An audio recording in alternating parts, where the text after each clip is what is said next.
Hello everyone, I am Pavitra Mallikarjun. In today's session, I am going to discuss about tenses. Tenses ಅನ್ನ brief ಆಗಿ ಒಂದೇ ವಿಡಿಯೋನಲ್ಲಿ explain ಮಾಡೋದಕ್ಕೆ ನಾನು try ಮಾಡ್ತೇನೆ. ಇದೇ ಮೊದಲನೇ ಬಾರಿಗೆ ನನ್ನ ಚಾನಲ್ ಅನ್ನ ನೋಡ್ತಾ ಇದ್ರೆ ದಯವಿಟ್ಟು ಸಬ್ಸ್ಕ್ರೈಬ್ ಮಾಡೋದನ್ನ ಮರಿಬೇಡಿ. ನಿಮ್ಮ ಫ್ರೆಂಡ್ಗೆ ಈ ವಿಡಿಯೋ ಇಷ್ಟ ಆದ್ರೆ ನಿಮ್ಮ ಫ್ರೆಂಡ್ಸ್ಗೆಲ್ಲ ಶೇರ್ ಮಾಡಿ, ಎಲ್ರಿಗೂ ಯೂಸ್ ಆಗ್ಲಿ. ಓಕೆ, ಈಗ ನಾನು ಲಾಸ್ಟ್ ಕ್ಲಾಸ್ ಅಲ್ಲಿ ಕೆಲವು ಕ್ವಶನ್ಸ್ ಅನ್ನ ಕೊಟ್ಟಿದ್ದೆ. ಯಾವ್ದ್ರ ಬೇಸ್ ಮೇಲೆ ಕೊಟ್ಟಿದ್ದೆ ಅಂತ ಅಂದ್ರೆ ಪ್ರೆಸೆಂಟ್ ಟೆನ್ಸ್ ಮತ್ತೆ ಪಾಸ್ಟ್ ಟೆನ್ಸ್ ಅನ್ನುವಂತಹ ಟಾಪಿಕ್ ಕಂಪ್ಲೀಟ್ ಆಗಿದ್ವು. ಅದರ ಬೇಸ್ ಮೇಲೆ ನಾನು ಕೆಲವು ಕ್ವಶನ್ಸ್ ಅನ್ನ ಕೊಟ್ಟಿದ್ದೆ. ಅದನ್ನ ಸಾಲ್ವ್ ಮಾಡ್ಬಿಟ್ಟು ನಾನು ಟೆನ್ಸಸ್ ಅನ್ನುವಂತಹ ಟಾಪಿಕ್ ಅನ್ನ ತಗೊಳ್ತೇನೆ. ಈಗ ನೋಡಿ, ಮೊದಲನೇ ಕ್ವಶನ್ ಏನಿದೆ, ಶಿ ಡ್ಯಾಶ್ ಗೋ ಅನ್ನುವಂತಹ ಒಂದು ವರ್ಬ್ ಕೊಟ್ಟಿದ್ದೀನಿ. To school every day. ಇದು ಯಾವ ಒಂದು ಸೆಂಟೆನ್ಸ್ ಸ್ಟ್ರಕ್ಚರ್ ಆಗಿದೆ? ಎವ್ರಿ ಡೇ ಅನ್ನುವಂಥದ್ದು ನಮಗೆ ರೆಗ್ಯುಲರ್ ಆಕ್ಟಿವಿಟಿ, ನಮ್ಮ ರೊಟೀನ್ ಆಕ್ಟಿವಿಟಿ ಆಗಿದೆ. ರೊಟೀನ್ ಅನ್ನ ನಾವು ಯಾವ ಟೆನ್ಸ್ ಅಲ್ಲಿ ಹೇಳ್ತೀವಿ? ಎಸ್, ನಾನೇನ್ ಹೇಳಿದೆ, ಸಿಂಪಲ್ ಪ್ರೆಸೆಂಟ್ ಅಲ್ಲಿ ಹೇಳ್ತೀವಿ ಅಂತ ಹೇಳಿದ್ದೆ. ಡೈಲಿ ರೊಟೀನ್ಸ್ ಅನ್ನ ನಾವು ಸಿಂಪಲ್ ಪ್ರೆಸೆಂಟ್ ಅಲ್ಲಿ ಹೇಳ್ತೀವಿ. ಹಂಗಾದಾಗ ಸಿಂಪಲ್ ಪ್ರೆಸೆಂಟ್ ನ ಸೆಂಟೆನ್ಸ್ ಸ್ಟ್ರಕ್ಚರ್ ಏನಾಗಿದೆ? Subject plus V1 plus object. ಇದನ್ನ subject plus V1 plus object, ಈ ಒಂದು ಹೈಂಟ್ ಪ್ರಕಾರವಾಗಿ ನಾವು ಇಲ್ಲಿ ವರ್ಬ್ ಫಾರ್ಮ್ ಅನ್ನ ಫ್ರೇಮ್ ಮಾಡೋಣ. ಈಗ ಶಿ ಅನ್ನುವಂತಹ ಸಬ್ಜೆಕ್ಟ್ ಇದೆ. ಶಿ ಅನ್ನುವಂಥದ್ದು ಥರ್ಡ್ ಪರ್ಸನ್ ಸಿಂಗ್ಯುಲರ್ ಆಗಿದೆ. ಥರ್ಡ್ ಪರ್ಸನ್ ಸಿಂಗ್ಯುಲರ್ ಅಂತಂದ್ರೆ ಯಾವ್ಯಾವು? ಹಿ, ಶಿ, ಇಟ್ ಅಥವಾ ಸಿಂಗ್ಯುಲರ್ಸ್ ಇದ್ರೆ ನಾವು ಏನಂತ ಹಾಕ್ಬೇಕು? ಹೆಲ್ಪಿಂಗ್ ವರ್ಬ್ಸ್ ಇಲ್ಲ ಅಂದ್ರೆ ಡಸ್ ತಗೊಂತೀವಿ. ಈಗ ಹೆಲ್ಪಿಂಗ್ ವರ್ಬ್ಸ್ ನಾವು ಹಾಕ್ಬೇಕಾಗಿದೆ. ಸೊ ಯಾವ ರೀತಿಯ ಹೆಲ್ಪಿಂಗ್ ವರ್ಬ್ಸ್ ಹಾಕೋಣ? ಹೆಲ್ಪಿಂಗ್ ವರ್ಬ್ಸ್ ಹಾಕೋ ಅವಸರ ಇಲ್ಲ. ಯಾಕೆ ಅಂತ ಅಂದ್ರೆ ಇದು ಸಿಂಪಲ್ ಪ್ರೆಸೆಂಟ್. ಯಾವುದೇ ರೀತಿಯ ಹೆಲ್ಪಿಂಗ್ ವರ್ಬ್ಸ್ ಅನ್ನ ನಾವು ತಗೊಳ್ಳೋ ನೆಸೆಸಿಟಿ ಇಲ್ಲ. ಈಗ ವರ್ಬ್ ಮಾತ್ರ ಹಾಕ್ಬೇಕು. ಯಾವ ಫಾರ್ಮ್ ಅಲ್ಲಿ ಹಾಕ್ಬೇಕು? ಇದು ಆಲ್ರೆಡಿ V1 ಫಾರ್ಮ್ ಅಲ್ಲೇ ಇದೆ. ಆದ್ರೆ ಈ ಒಂದು ವರ್ಬ್ ಈ ಸಬ್ಜೆಕ್ಟ್ ಗೆ ಸೂಟಬಲ್ ಆಗ್ತಿದೆನಾ? ಆಗಲ್ಲ. ಸೊ ಈ ಒಂದು ಹಿ, ಶಿ, ಇಟ್ ಮತ್ತೆ ಸಿಂಗ್ಯುಲರ್ ಸಬ್ಜೆಕ್ಟ್ಸ್ ಬಂದಾಗ ನಾವು ವರ್ಬ್ ಜೊತೆಗೆ ಎಸ್ ಫಾರ್ಮ್ ಅನ್ನ ಸೇರಿಸಬೇಕು ಅಂತ ಹೇಳಿದ್ದೆ. ಸೊ ನಿಮ್ಮ ಆನ್ಸರ್ ಏನಾಗುತ್ತೆ? Goes. She goes to school every day. ಅರ್ಥ ಆಯ್ತಲ್ಲ? ಓಕೆ, ನೆಕ್ಸ್ಟ್ ಕ್ವಶನ್ ಏನ್ ಕೊಟ್ಟಿದ್ದೆ? I am a doctor. ಈಗ ನೋಡಿ, ಐ ಅನ್ನುವಂಥದ್ದು ಸಬ್ಜೆಕ್ಟ್ ಇದೆ, ಈ ಡಾಕ್ಟರ್ ಅನ್ನುವಂಥದ್ದು ಆಬ್ಜೆಕ್ಟ್. ಈ ಆಮ್ ಅನ್ನುವಂಥದ್ದು ನಾವು ಪ್ರೆಸೆಂಟ್ ಕಂಟಿನ್ಯೂಸ್ ಟೆನ್ಸ್ ಅಲ್ಲಿ ಬಳಸ್ತಿದ್ವಲ್ಲ, ಇಲ್ಲಿ ಯಾಕೆ ತಗೊಂಡಿದ್ವಿ? ಸಮ್ ಟೈಮ್ಸ್ ಹೆಲ್ಪಿಂಗ್ ವರ್ಬ್ಸ್ ಕೂಡ ಮೈನ್ ವರ್ಬ್ಸ್ ಆಗಿ ವರ್ಕ್ ಮಾಡ್ತವೆ. ಅದನ್ನ ನಾನು ಪ್ರೆಸೆಂಟ್ ಟೆನ್ಸ್ ಅಲ್ಲಿ ಹೇಳ್ಬೇಕಿತ್ತು, ಅದನ್ನ ಮಿಸ್ ಮಾಡಿದ್ದೆ. ಈಗ ಹೇಳ್ತಿದೀನಿ, ಆಮ್ ಆಗಿರ್ಬೋದು, ಈಸ್ ಆಗಿರ್ಬೋದು, ವಾಸ್ ಆಗಿರ್ಬೋದು, ವರ್ ಆಗಿರ್ಬೋದು, ಅಂದ್ರೆ ಈ ಎಲ್ಲಾ ಬಿ ಫಾರ್ಮ್ ವರ್ಬ್ಸ್ ಏನಿದಾವಲ್ವಾ, ಒಂದು ವೇಳೆ ನಮಗೆ ಇರುವಿಕೆಯನ್ನ, ಸ್ಟೇಟ್ ಆಫ್ ಬೀಯಿಂಗ್ ಅನ್ನ ತೋರಿಸ್ಬೇಕಾದಾಗ ಈ ಹೆಲ್ಪಿಂಗ್ ವರ್ಬ್ಸ್ ಅನ್ನ ಬಳಸ್ಕೊಳ್ತೇವೆ. ಇದ್ರ ಬಗ್ಗೆ ನಿಮಗೆ ಇನ್ನೂ ಡೀಟೇಲ್ ಇನ್ಫಾರ್ಮೇಶನ್ ಬೇಕು ಅಂತಂದ್ರೆ ನಾನು ವರ್ಬ್ ಅನ್ನುವಂತಹ ಒಂದು ವಿಡಿಯೋವನ್ನ ಮಾಡಿದೀನಿ. ಆ ವಿಡಿಯೋ ಹೋಗಿ ನೀವು ನೋಡಿದ್ರೆ ಕಂಪ್ಲೀಟ್ ಇನ್ಫಾರ್ಮೇಶನ್ ನಿಮಗೆ ಸಿಗುತ್ತೆ. ಓಕೆ, ಇರುವಿಕೆಯನ್ನ ತೋರಿಸ್ತಿದೆ, ಅದಕ್ಕೋಸ್ಕರ ಆಮ್ ಅನ್ನುವಂಥದ್ದು ಮೇನ್ ವರ್ಬ್ ಆಗಿ ವರ್ಕ್ ಮಾಡ್ತಿದೆ. ಓಕೆ, ಇದು ಯಾವ ಟೆನ್ಸ್? ಇದು ಯಾವ ಟೆನ್ಸ್ ಅಂತ ಐಡೆಂಟಿಫೈ ಮಾಡ್ರಿ ಅಂತ ಹೇಳಿದ್ದೆ. ಯಾವ ಟೆನ್ಸ್ ಹಂಗಾದ್ರೆ? ಸಿಂಪಲ್ ಪ್ರೆಸೆಂಟ್ ಟೆನ್ಸ್ ಆಗಿದೆ. ಈಗ ನೋಡಿ, ದ ಡ್ಯಾಶ್ ದೇ ಆಗ್ಬೇಕಿದು. ದೇ ಡ್ಯಾಶ್ ಪ್ಲೇ ಅನ್ನುವಂತಹ ಹಿಂಟ್ ವರ್ಡ್ ಕೊಟ್ಟಿದ್ದೀನಿ. When I saw them. So ಇಲ್ಲಿ ಹಿಂಟ್ ವರ್ಡ್ ಏನ್ ಕೊಟ್ಟಿದ್ದಾರೆ ನಮಗೆ? ಅವರು ನಮ್ಮನ್ನ ನೋಡಿದಾಗ ಅಂತ ಹೇಳಿ ಪಾಸ್ಟ್ ಅನ್ನುವಂತಹ ಪಾಸ್ಟ್ ಟೆನ್ಸ್ ಅಲ್ಲಿ ಇದೆ. ಇದು V2 ಫಾರ್ಮ್ ಅಲ್ಲಿ ಇದೆ. V2 ಅನ್ನ ನಾವು ಇಡೀ ಟೆನ್ಸಸ್ ಅನ್ನ ಕಲಿಬೇಕಾದಾಗ ಒಂದೇ ಒಂದು ಟೆನ್ಸ್ ಅಲ್ಲಿ ಬಂದಿತ್ತು. ಅದು ಯಾವ tense? Yes, simple past tense ಅಲ್ವಾ? Simple past tense. Past tense ಅಲ್ಲಿನೇ ಈಗ ಪ್ಲೇ ಅನ್ನುವಂತಹ ವರ್ಡ್ ಅನ್ನ ಹಾಕ್ಬೇಕು. ಈಗಾಗ್ಲೇ ನಮಗೆ V2 ಬಂದ್ಬಿಟ್ಟಿದೆ ಅಲ್ವಾ? ಪಾಸ್ಟ್ ಟೆನ್ಸ್ ಅಲ್ಲಿ ಹೇಳ್ಬೇಕು ಅಂತ ಗೊತ್ತಾಯ್ತು. ಈಗ ಪ್ಲೇ ಅನ್ನ ಪ್ಲೇಡ್ ಅಂತ ಹಾಕ್ತಿವ? ದೇ ಪ್ಲೇಡ್ ಅಂತ ಹಾಕಕ್ ಬರಲ್ಲ, ಯಾಕಂದ್ರೆ ಇಲ್ಲಿ ಆಲ್ರೆಡಿ V2 ಇದೆ. ಅಂದ್ರೆ ಇದು ನಮ್ಗೆ ಹಿಂಟ್ ವರ್ಡ್, ಪಾಸ್ಟ್ ಟೆನ್ಸ್ ಅಲ್ಲಿ ನಾವು ಹೇಳ್ತಿದೀವಿ ಅಂತ ಹೇಳ್ಬಿಟ್ಟು. ಸೊ ಈಗ ಏನಾಗುತ್ತೆ? ಪಾಸ್ಟ್ ಕಂಟಿನ್ಯೂಸ್ ಗೆ ನಾವು ಇದನ್ನ ಚೇಂಜ್ ಮಾಡ್ಬೇಕು. ಅವಾಗ ಪಾಸ್ಟ್ ಕಂಟಿನ್ಯೂಸ್ ಅಲ್ಲಿ ಯಾವ್ಯಾವ ಹೆಲ್ಪಿಂಗ್ ವರ್ಬ್ಸ್ ಬರ್ತವೆ ನಮಗೆ ಗೊತ್ತಿರಬೇಕು. ಯಾವ್ಯಾವ ಹೆಲ್ಪಿಂಗ್ ವರ್ಬ್ಸ್ ಬರ್ತವೆ? ವಾಸ್ ಅಥವಾ ವರ್ ಬರುತ್ತೆ. ವಾಸ್ ನ ಯೂಸೇಜ್ ಏನು? ಈ, ಶಿ, ಇಟ್ ಆರ್ ಪ್ಲೂರಲ್ ಅಲ್ವಾ? ಸಿಂಗ್ಯುಲರ್ ಅಲ್ವಾ? ಸಿಂಗ್ಯುಲರ್ಸ್ ಇದ್ದಾಗ ವಾಸ್ ಅನ್ನುವಂತಹ ಹೆಲ್ಪಿಂಗ್ ವರ್ಬ್ಸ್ ಅನ್ನ ಬಳಸ್ತೇವೆ. ಇಲ್ಲಿ ದೇ ಅನ್ನುವಂತಹ ಪ್ಲೂರಲ್ ಕೊಟ್ಟಿರೋದ್ರಿಂದ ವರ್ ಅನ್ನುವಂತಹ ಹೆಲ್ಪಿಂಗ್ ವರ್ಬ್ ಅನ್ನ ಹಾಕ್ಬೇಕು. ವರ್. ಪ್ಲೇ ಇರೋದನ್ನ ಪ್ಲೇಯಿಂಗ್ ಅಂತ ಹೇಳಿ ಮಾಡ್ತೀವಿ. ದೇ ವರ್ ಪ್ಲೇಯಿಂಗ್, ಅವರು ಆಟಾಡ್ತಾ ಇರುವಂತಹ ಸಂದರ್ಭದಲ್ಲಿ ವೆನ್ ಐ ಸಾ ದೆಮ್. ಅವರು ಆಟ ಆಡ್ತಾ ಇರುವಂತಹ ಸಂದರ್ಭದಲ್ಲಿ ನಾನು ಅವರನ್ನ ನೋಡಿದ್ದೆ ಅಂತ ಹೇಳಿ ಪಾಸ್ಟ್ ಟೆನ್ಸ್ ಅಲ್ಲಿ ಹೇಳ್ತೀವಿ. ಈ ರೀತಿಯಾಗಿ ನಾವು ಇದನ್ನ ಸಬ್ಜೆಕ್ಟ್ ವರ್ಬ್ ಅಗ್ರಿಮೆಂಟ್ ಅಂತ ಹೇಳಿ ಕರಿತೀವಿ. ನಾನು ಇದನ್ನ ನೆಕ್ಸ್ಟ್ ಕ್ಲಾಸ್ ನಲ್ಲಿ ಕ್ಲಿಯರ್ ಆಗಿ ಎಕ್ಸ್ಪ್ಲೇನ್ ಮಾಡ್ತೀನಿ. ಈಗ ಟೆನ್ಸಸ್ಗೆ ಹೋಗೋಣ.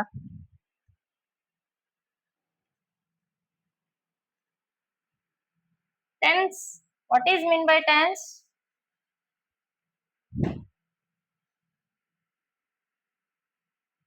ಟೆನ್ಸ್ ಅಂತ ಅಂದ್ರೇನು? Tense is on time. Time shows an action ಅಲ್ವಾ? ಯಾವ ಒಂದು ವರ್ಕ್ ಇದೆ, ಯಾವ ಟೈಮ್ ಅಲ್ಲಿ ಆಯ್ತು ಅಂತ ಹೇಳೋದಕ್ಕೆ ನಾವು ಟೆನ್ಸ್ ಅಂತ ಕರಿತೀವಿ. Time shows, tense shows on action of time. Time of on action ಅಂತ ಹೇಳ್ಬೋದು. ನೋಡಿ, time of on action. Time of on action ಅಂದ್ರೆ ಒಂದು ಕೆಲಸ ಯಾವಾಗ ನಡೀತು ಅಂತ ಹೇಳೋ ಟೈಮಿಗೆ ನಾವು ಏನಂತ ಕರಿತೇವೆ? ಟೆನ್ಸ್ ಅಂತ ಹೇಳಿ ಕರಿತೀವಿ. ಟೋಟಲ್ ಟೆನ್ಸ್ ಎಷ್ಟಿದಾವೆ? 3 ಮೇನ್ ಟೆನ್ಸ್ ಇದಾವೆ ಅಂತ ನಾನು ಫಸ್ಟ್ ಪಾರ್ಟ್ 1 ವಿಡಿಯೋನಲ್ಲೇ ಹೇಳಿದೀನಿ. ಅದರಲ್ಲಿ ನಾನು ಸುಮ್ಮನೆ ಹೇಳ್ಕೊತ ಹೋಗ್ತೀನಿ ನೋಡಿ.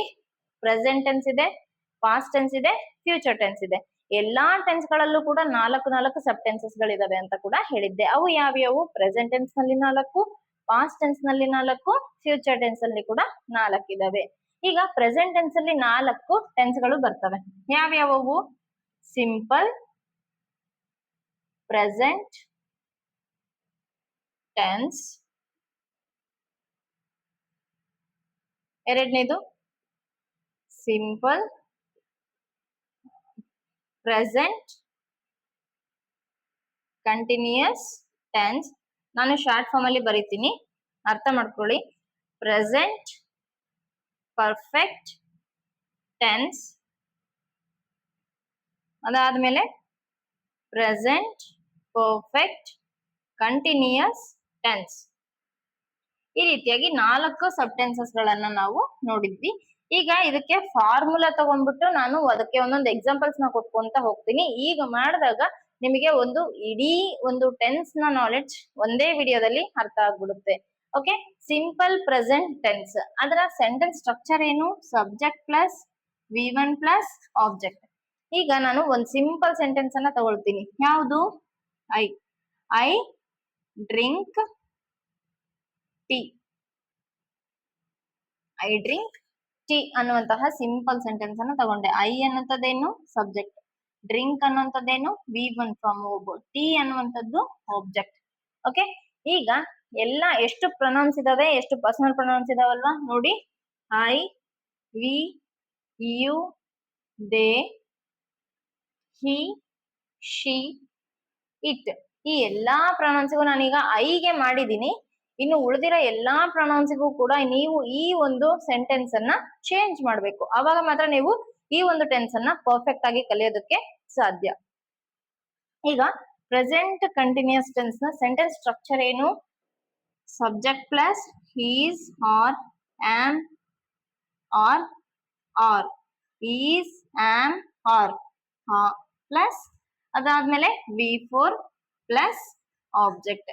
ಈಗ ಇದೇ ಒಂದು ಸೆಂಟೆನ್ಸ್ ಅನ್ನ ನಾನು ಚೇಂಜ್ ಮಾಡ್ತೀನಿ ನೋಡಿ. ಹೆಂಗೆ? ಸಬ್ಜೆಕ್ಟ್ ಗೆ ಆಸ್ ಇಟ್ ಈಸ್ ಐ ಬರಿತೀನಿ. ಈಸ್ ಆಮ್ ಆರ್ ಅಲ್ಲಿ ಯಾವ ಹೆಲ್ಪಿಂಗ್ ವರ್ಬ್ ಇದಕ್ಕೆ ಸೂಟಬಲ್ ಆಗುತ್ತೆ? ಐ ಪಕ್ಕದಲ್ಲಿ ಯಾವಾಗ್ಲೂ ಆಮ್ ಬರುತ್ತೆ ಅಂತ ಹೇಳಿದ್ದೆ. I am.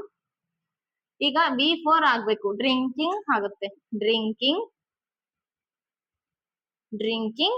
Tea. Okay, I am drinking tea. ನಿಮಗೆ ಈ ಒಂದು ಫಾರ್ಮುಲಾ ಏನಿದಾವಲ್ವಾ, ಇವನ್ನ ಬಹಾಟ್ ಮಾಡ್ಬಿಟ್ರಿ. ಬಹಾಟ್ ಮಾಡಿದ್ರೇನೆ ನಿಮಗೆ ಈ ಒಂದು ಟೆನ್ಸ್ ಅರ್ಥ ಆಗೋದು. ಓಕೆ, ಈ ಶಿ ಇಟ್ ಅನ್ನ ಬರಿಬೇಕಾದಾಗ ಸ್ವಲ್ಪ ಕಾನ್ಸಂಟ್ರೇಷನ್ ಇರ್ಲಿ. ಈ ಒಂದು ವರ್ಬ್ ಗೆ ಎಸ್ ಫಾರ್ಮ್ ಅನ್ನ ಸೇರಿಸಬೇಕಾಗುತ್ತೆ. For example, she drinks tea ಆಗುತ್ತೆ. ಎಸ್ ಫಾರ್ಮ್ ಅನ್ನ ಹಾಕ್ಬೇಕು ಥರ್ಡ್ ಪರ್ಸನ್ ಸಿಂಗ್ಯುಲರ್ ಇದ್ದಾಗ. ಇಷ್ಟು ಕ್ಲಿಯರ್ ಅಲ್ಲ? ಪ್ರೆಸೆಂಟ್ ಪರ್ಫೆಕ್ಟ್ ಟೆನ್ಸ್ ಅಂದಾಗ ಇದರ ಸೆಂಟೆನ್ಸ್ ಸ್ಟ್ರಕ್ಚರ್ ಏನಾಗುತ್ತೆ? Subject plus have or has plus V3 plus object ಅಲ್ವಾ? ಇದಕ್ಕೆ ಇದೇ ಒಂದು ಸೆಂಟೆನ್ಸ್ ಅನ್ನ ಚೇಂಜ್ ಮಾಡೋಣ. ಐಗೆ ಹ್ಯಾವ್ ಶೂಟೇಬಲ್ ಆಗುತ್ತೋ ಹ್ಯಾಸ್ ಶೂಟೇಬಲ್ ಆಗುತ್ತೋ? I have. V3 ಫಾರ್ಮ್ಗೆ ಡ್ರಿಂಕ್ ಅನ್ನುವಂಥದ್ದು ಡ್ರಿಂಕ್, ಡ್ರಂಕ್, ಡ್ರ್ಯಾಂಕ್, ಡ್ರ್ಯಾಂಕ್ ಆಗುತ್ತೆ. Drank, I have drank tea. ಈ ರೀತಿ ನೀವು ಎಲ್ಲಾ ಟೆನ್ಸ್ ಗಳಿಗೂ ಚೇಂಜ್ ಮಾಡೋಣ. ಈಗ ನೋಡಿ, ಈಗ ಪ್ರೆಸೆಂಟ್ ಪರ್ಫೆಕ್ಟ್ ಕಂಟಿನ್ಯೂಸ್ ಟೆನ್ಸ್, ಇದರ ಸೆಂಟೆನ್ಸ್ ಸ್ಟ್ರಕ್ಚರ್ ಏನು? Subject plus have or has, ಇದ್ರ ಜೊತೆಗೆ ಬೀನ್ ಬರುತ್ತೆ. Been plus V4 plus object. ಈಗ ಇದೇ ಸೆಂಟೆನ್ಸ್ ಅನ್ನ ಇದಕ್ಕೆ ಚೇಂಜ್ ಮಾಡೋಣ. ಸಬ್ಜೆಕ್ಟ್ ಪ್ಲೇಸ್ ಅಲ್ಲಿ ಐ ಹ್ಯಾವ್ ಬರುತ್ತೋ ಹ್ಯಾಸ್ ಬರುತ್ತೋ? I have. I have plus been, V4 form ಏನಾಗುತ್ತೆ? Drinking, drinking tea. ಇದು ನಿಮ್ಮ ಆನ್ಸರ್ ಆಗಿರ್ಬೇಕು. ಇಷ್ಟು ನಿಮ್ಮ ಒಂದು ಪ್ರೆಸೆಂಟ್ ಟೆನ್ಸ್. ಈ 4 ಫಾರ್ಮುಲಾಗಳನ್ನ ಕಲ್ತಿರಿ ಅಂದ್ರೆ ಟೆನ್ಸ್ ನಿಮಗೆ ಪರ್ಫೆಕ್ಟ್ ಆದಂಗೆ ಅರ್ಥ. ಓಕೆನಾ? Usage of helping verb based on pronouns. ಇಷ್ಟು ಕಲ್ತ್ ಬಿಟ್ಟಿರಿ ಅಂದ್ರೆ ನಿಮಗೆ ಟೆನ್ಸಸ್ ಕೈಯಲ್ಲಿ ಇರ್ತವೆ, ಮೈಂಡ್ ಅಲ್ಲಿ ಕೂಡ ಇರ್ತವೆ. ಎಲ್ಲಾ ಗ್ರಾಮರ್ ಪಾಯಿಂಟ್ಸ್ ಕಲಿಬೇಕಾದಾಗ ತುಂಬಾ ಅನುಕೂಲ ಆಗ್ತವೆ. ಓಕೆ,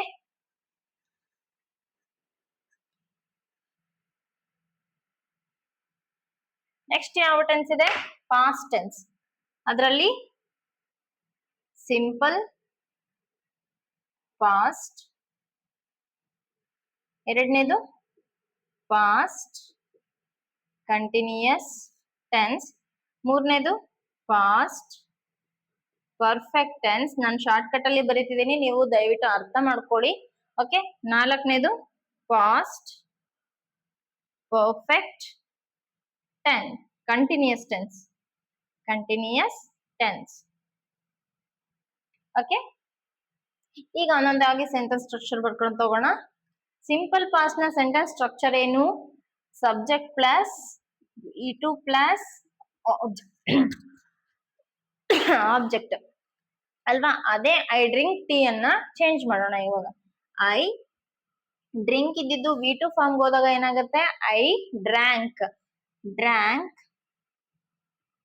ಟೀ ಆಗುತ್ತೆ. I drank tea. Okay, past continuous tense ಗೆ ಹೋದಾಗ ಇದರ ಸೆಂಟೆನ್ಸ್ ಸ್ಟ್ರಕ್ಚರ್ ಏನು?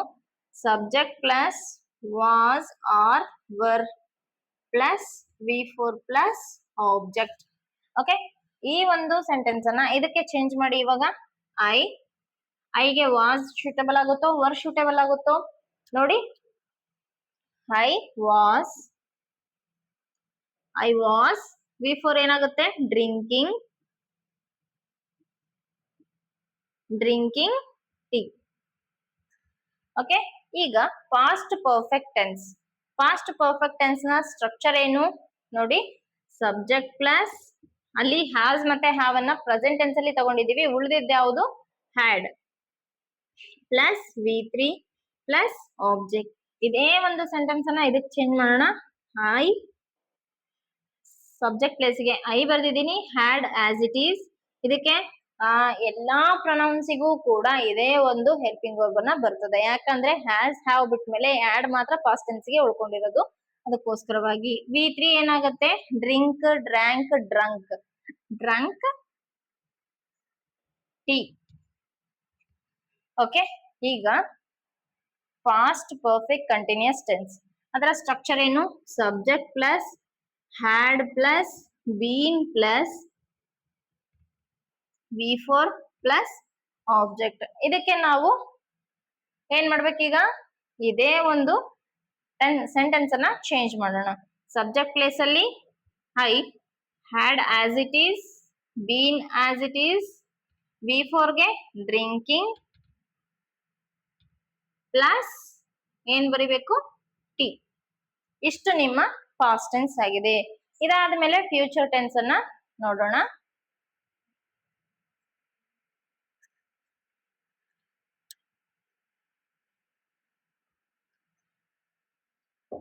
ಫ್ಯೂಚರ್ ಟೆನ್ಸ್ ಅಲ್ಲಿ ಮೊದಲನೇದು ಯಾವುದು? Simple future. Simple future. ಎರಡನೇದು ಫ್ಯೂಚರ್ ಕಂಟಿನ್ಯೂಯಸ್. ಮೂರನೇದು ಫ್ಯೂಚರ್ ಪರ್ಫೆಕ್ಟ್. ನಾಲ್ಕನೇದು future perfect continuous tense. Okay, ಈ ತರ ಸೆಂಟೆನ್ಸ್ ಸ್ಟ್ರಕ್ಚರ್ ಏನು, ಸಿಂಪಲ್ ಫ್ಯೂಚರ್ ನ ಸೆಂಟೆನ್ಸ್ ಸ್ಟ್ರಕ್ಚರ್ ಏನು ಅಂತ ಅಂದ್ರೆ subject plus will or shall plus V1 plus object. ಇದು ನಿಮ್ಮ ಸೆಂಟೆನ್ಸ್ ಸ್ಟ್ರಕ್ಚರ್. ಇದಕ್ಕೆ ಅದೇ ಸೆಂಟೆನ್ಸ್ ಅನ್ನ ಚೇಂಜ್ ಮಾಡೋಣ. ಸಬ್ಜೆಕ್ಟ್ ಪ್ಲೇಸ್ ಅಲ್ಲಿ ಐಗೆ ಶೂಟೇಬಲ್ ಆಗುವಂತಹ ಹೆಲ್ಪಿಂಗ್ ವರ್ಬ್ ಯಾವುದು, shall. I shall drink V1 form drink tea. Okay, future continuous ನ ಸೆಂಟೆನ್ಸ್ ಸ್ಟ್ರಕ್ಚರ್ ಏನಾಗುತ್ತೆ, subject plus will be or shall be plus V4 plus object. ಕಂಟಿನ್ಯೂಸ್ ಅಂತ ಬಂದ ತಕ್ಷಣ V4 ಇರಬೇಕು, ಪರ್ಫೆಕ್ಟ್ ಅಂತ ಬಂದ ತಕ್ಷಣ V3 ಇರಬೇಕು. ಪರ್ಫೆಕ್ಟ್ ಕಂಟಿನ್ಯೂಸ್ ಗೆ ಮತ್ತೆ V4 ಆಗುತ್ತೆ. ಓಕೆ, ಅರ್ಥ ಆಯ್ತಲ್ಲ. ನೋಡಿ, ಸಬ್ಜೆಕ್ಟ್ ಪ್ಲೇಸ್ ಅಲ್ಲಿ ಇದು ಐಗೆ ಶಲ್ ಬಿ ಸೂಟಬಲ್ ಆಗುತ್ತೆ, ಅದಕ್ಕೋಸ್ಕರ ನಾನು ಶಲ್ ಬಿ ಅನ್ನ ತಗೊಳ್ತಿದ್ದೀನಿ. ಶಲ್ ಬಿ ಡ್ರಿಂಕಿಂಗ್ ಟೀ ಅನ್ನುವಂಥದ್ದು ಆಗುತ್ತೆ. ಈಗ ಫ್ಯೂಚರ್ ಪರ್ಫೆಕ್ಟ್ ಟೆನ್ಸ್, ಇದರ ಸೆಂಟೆನ್ಸ್ ಸ್ಟ್ರಕ್ಚರ್ ಏನಾಗುತ್ತೆ, ಸಬ್ಜೆಕ್ಟ್ ಪ್ಲಸ್ ಏನಾಗುತ್ತೆ ಹೇಳಿ, ಸಬ್ಜೆಕ್ಟ್ ಪ್ಲಸ್ ವಿಲ್ ಹ್ಯಾವ್ ಅಲ್ವಾ, will have or shall have, will have or shall have plus perfect ಅಂದ ತಕ್ಷಣ ನೋಡಿ ಪ್ಲಸ್ V3 ಬರಬೇಕು ಪ್ಲಸ್ ಆಬ್ಜೆಕ್ಟ್. ಇದಕ್ಕೆ ಆ ಸೆಂಟೆನ್ಸ್ ಅನ್ನ ಅಪ್ಲೈ ಮಾಡೋಣ. ಈಗ I shall have drunk. I shall have drunk tea. Okay, ಈಗ ಫ್ಯೂಚರ್ ಪರ್ಫೆಕ್ಟ್ ಟೆನ್ಸ್ ನ ಸೆಂಟೆನ್ಸ್ ಸ್ಟ್ರಕ್ಚರ್ ಏನು, subject plus will have been or shall have been plus continuous ಅಂದ ತಕ್ಷಣ ಏನ್ ಬರಬೇಕು, V4 ಪ್ಲಸ್ ಆಬ್ಜೆಕ್ಟ್. ಇದಕ್ಕೆ ಸೆಂಟೆನ್ಸ್ ಮಾಡೋಣ. I will have been suitable ಆಗುತ್ತೋ, I shall have been suitable ಆಗುತ್ತೋ ನೋಡಿ. ಐಗೆ shall have been V4 form drinking tea. ಇಷ್ಟು ಕಲ್ತ್ರೆ ನೀವು ಟೆನ್ಸಸ್ ನ 100% ಚೆನ್ನಾಗಿ ನೆನ್ಪಿಟ್ಕೊಳ್ಳೋದಕ್ಕೆ ಸಾಧ್ಯ ಆಗುತ್ತೆ. ನೀವು ನಾನ್ ಹೇಳ್ದಂಗೆ ಈ ಒಂದೇ ಒಂದು ಸೆಂಟೆನ್ಸ್ ಅನ್ನ ಈ ಎಲ್ಲಾ ಪ್ರೊನೌನ್ಸ್ ಗಳಿಗೂ ಚೇಂಜ್ ಮಾಡಿ, ಅವಾಗ ಮಾತ್ರ ನೀವು ಈ ಒಂದು ಫಾರ್ಮುಲಾಗಳನ್ನ ಪರ್ಫೆಕ್ಟ್ ಆಗಿ ಅರ್ಥ ಮಾಡ್ಕೊಳ್ಳೋದಕ್ಕೆ ಸಾಧ್ಯ ಆಗುತ್ತೆ. ಇನ್ನು ಏನಾದ್ರೂ ಡೌಟ್ಸ್ ಇದ್ರೆ ಕಮೆಂಟ್ಸ್ ನ ಮೂಲಕ ತಿಳಿಸಿ. If you like my video please like, share, subscribe. Thank you for watching.